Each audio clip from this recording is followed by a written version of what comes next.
Le sud du Pérou frappé par un séisme, au moins 145 personnes ont été légèrement blessées à la suite de ce tremblement de terre de magnitude 6,2 dans la région d'Ica. La plupart des victimes souffrent de contusions ou de fractures. Plusieurs dizaines d'habitations ont également été endommagées, surtout des maisons en briques de terre. La secousse a provoqué de nombreuses coupures de courant.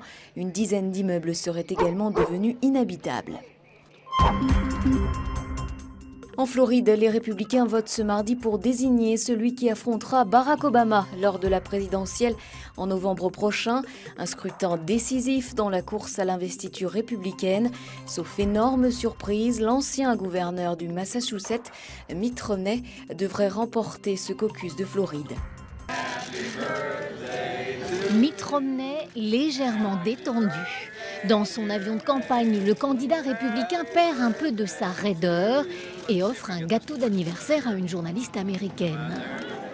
Un peu plus tôt, son humeur était au partage du cochon de lait avec quelques électeurs. Le candidat modéré a en fait toutes les raisons d'être souriant. Les sondages le donnent largement gagnant dans l'État de Floride qui vote aujourd'hui. Le pondéré Romney a enfin sorti les crocs. Ses attaques contre son adversaire Gingrich finissent par payer. Gingrich sait très bien lui-même qu'il n'est pas le type de candidat que l'on souhaiterait voir dans cette course à la présidentielle. Gingrich, d'habitude très offensif, semble cette semaine encaisser les coups. Mais ce vieux routier de la politique américaine ne s'avoue pourtant pas vaincu. Il se dit déterminé à rester dans la course jusqu'au bout, c'est-à-dire jusqu'à l'été. Gingrich refuse donc de lâcher prise. Mitt Romney est pourtant, selon un dernier sondage, le seul candidat républicain capable de battre Barack Obama en novembre prochain. À Bruxelles, 25 pays de l'Union européenne ont adopté un nouveau pacte budgétaire fortement inspiré de l'Allemagne. Cet accord prévoit de contrôler plus étroitement les finances publiques de tous les membres du bloc communautaire.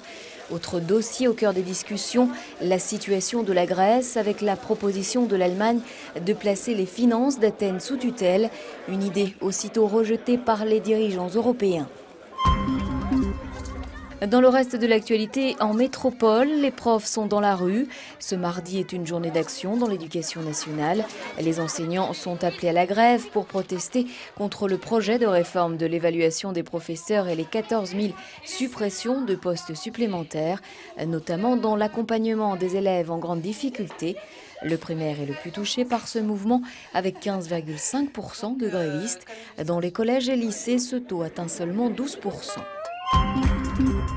Facture salée pour le nucléaire français, un rapport sans précédent de la Cour des comptes sur l'ensemble des investissements liés à la production d'électricité nucléaire pointe du doigt une énergie au coût non maîtrisé. Selon ce document de 400 pages, la France aurait investi près de 228 milliards d'euros dans cette filière. C'est un rapport inédit, très attendu, de 400 pages sur la filière nucléaire française. Résultat, les experts de la Cour des comptes ont évalué le coût de construction des 58 réacteurs actuels à 96 milliards d'euros.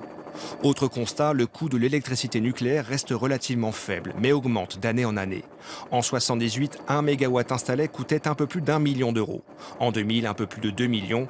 Avec l'EPR, ce sera sans doute autour de 3,7 millions. L'enquête pointe également de grandes incertitudes pour les prochaines décennies. Les évaluations des coûts futurs sont encore très incertaines. Cette incertitude ne peut être levée pour le moment, faute d'avoir vécu l'expérience concrète du démantèlement.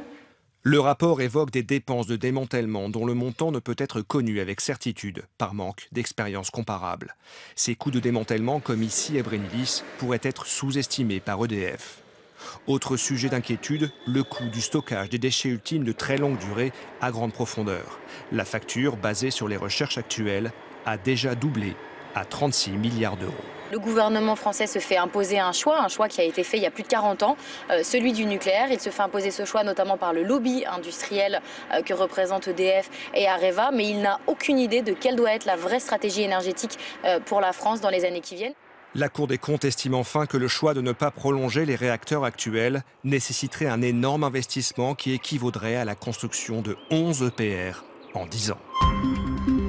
La neige a fait son apparition sur une bonne partie de l'Hexagone. Il est tombé jusqu'à 15 cm, notamment en région Rhône-Alpes. 14 départements du sud-est ont été placés en alerte orange par Météo France. Une vague de froid venue de Sibérie qui touche également l'Europe de l'Est. Une cinquantaine de personnes sont mortes d'hypothermie ces derniers jours. Les flocons de neige continuent de tomber et compliquent encore plus la vie des habitants d'Europe de l'Est. Depuis quelques jours, l'hiver fait de nombreuses victimes. Au moins 50 personnes sont mortes en Pologne, où il a fait moins 27. La neige bloque toutes les routes et déclenche des coupures d'électricité, comme dans ce village au sud de la Serbie. Cet hiver est très dur, il y a beaucoup de neige et ça cause plein de problèmes aux automobilistes. Toute cette neige, c'est vraiment insupportable.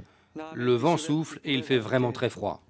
En Turquie, sur les routes, le verglas provoque des accidents. Résultat, dans les ambulances, beaucoup de blessés. En Italie aussi, les pelles sont de sortie.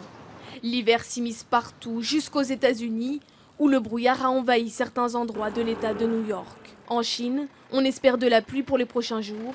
En attendant, les autorités répandent du sel sur les routes, dans la centaine de villes paralysées par la neige.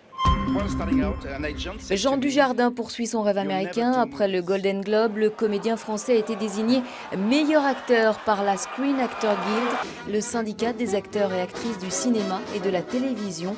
Le comédien a été récompensé pour sa prestation dans The Artist. De bon augure pour les Oscars dimanche prochain. Refermons cette édition sous le soleil de la Tasmanie en Australie. 154 waterskieurs ont parcouru près de 2 km en étant tractés par un catamaran. Un exploit qui devrait entrer dans le Guinness Book des records d'ici quelques semaines.